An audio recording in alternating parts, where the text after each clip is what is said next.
मेरे राम मायावी नहीं है, वो कोई चमत्कार नहीं दिखाते। अगर राम राज लाना है तो स्लीपर सेल से बातचीत बंद कर दो। धर्म और आध्यात्मिकता के अंतर को इन दिनों परिभाषित करना बहुत जरूरी है। उसने कहा, दो ही तरीके से तोड़ा जा सकता है, या तो दीवाना हो जाए या पागल हो जाए। राम की कहानी मनुष्यता का इम्यूनिटी बूस्टर है। खल सुधि नाही रघुवीर बान की, तुझे रघुवीर की बान की सुध नहीं है। और बान कौन सा?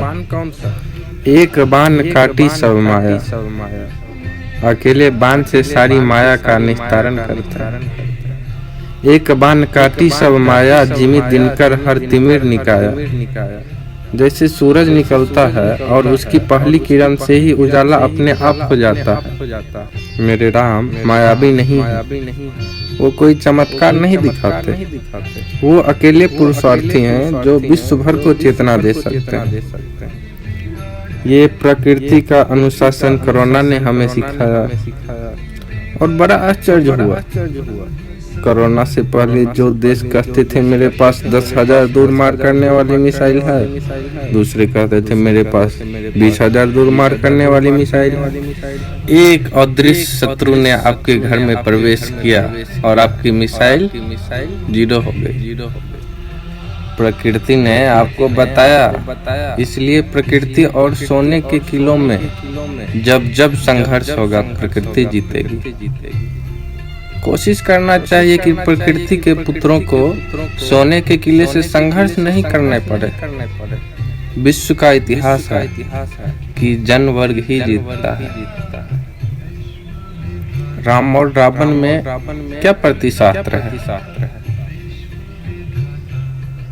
अयोध्या आध्यात्मिकता का प्रकर्ष है, किष्किंधा प्रकृति का, और लंका उपनिवेशवाद का। लंका क्या है? लंका सेंट्रल कमांड है। हमने पूछा, खरदूषण कौन है? ये भारत में आके काम करते हैं, इनका हेड ऑफिस लंका में है। ऐसा जवाब आया। तो मैंने पूछा, तो भारत में क्या है? बोले स्लीपर सेल।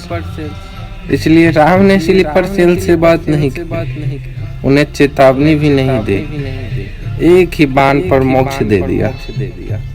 राम राज्य की कल्पना करने वाली दोनों प्रकार की सत्ताओं से अनुरोध है कि इसे गांठ बांध ले।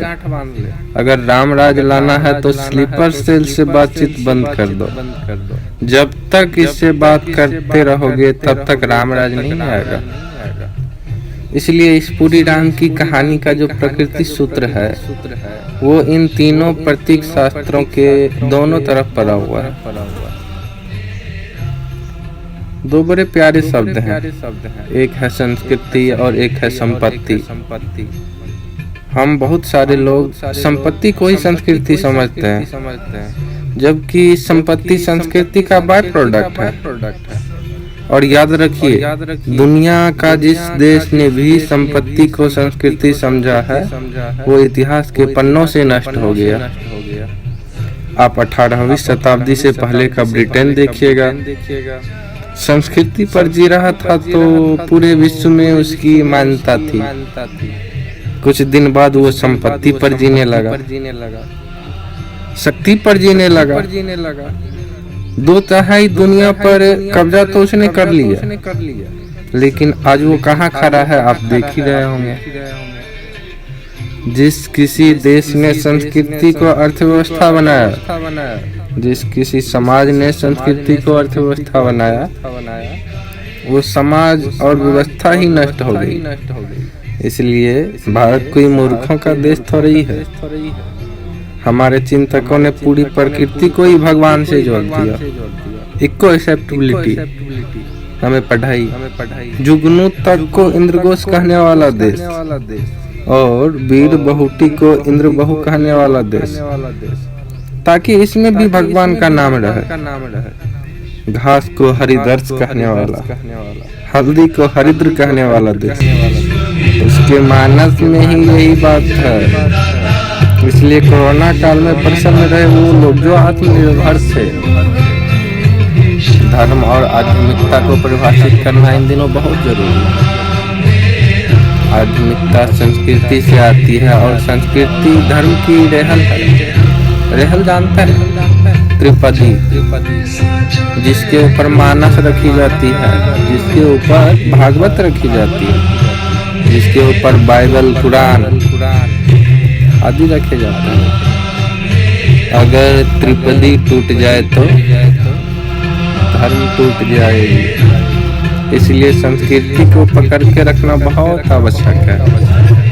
बहुत से लोग धर्म को ही संस्कृति समझते हैं। दोनों में विराट अंतर है। आप जो काम कर रहे हैं शरीर निर्माण का, वो धर्म के राजपथ को तैयार करने का है, क्योंकि शरीर के माध्यम से ही तो धर्म की साधना होती है। शरीर के माध्यम से ही देश की आराधना होगी। शरीर के माध्यम से ही लक्ष्मी पुत्र व्यापार कर पाएगा।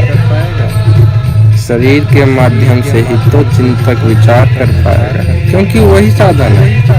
धर्म की साधना का शास्त्र कहता है शरीर माध्यम धन धर्म साधना।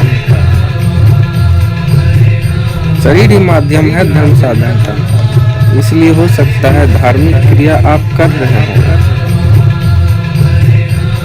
लेकिन तैयारी तो वही है, क्योंकि दुनिया में सुकून है तो आध्यात्मिकता के कारण, और दुनिया में जो कष्ट है वो धार्मिक कट्टरवाद के कारण।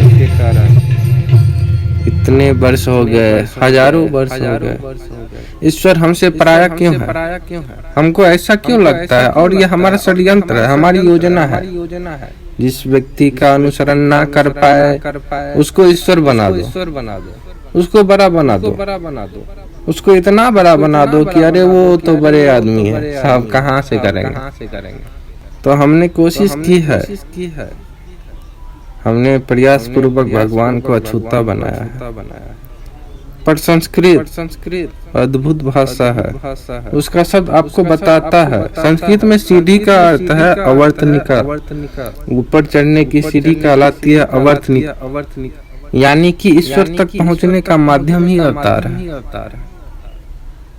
भगवान मनुष्य के रूप में आपको बताना चाहते हैं कि ऐसा कर लेगा तो तू भी हो जाएगा।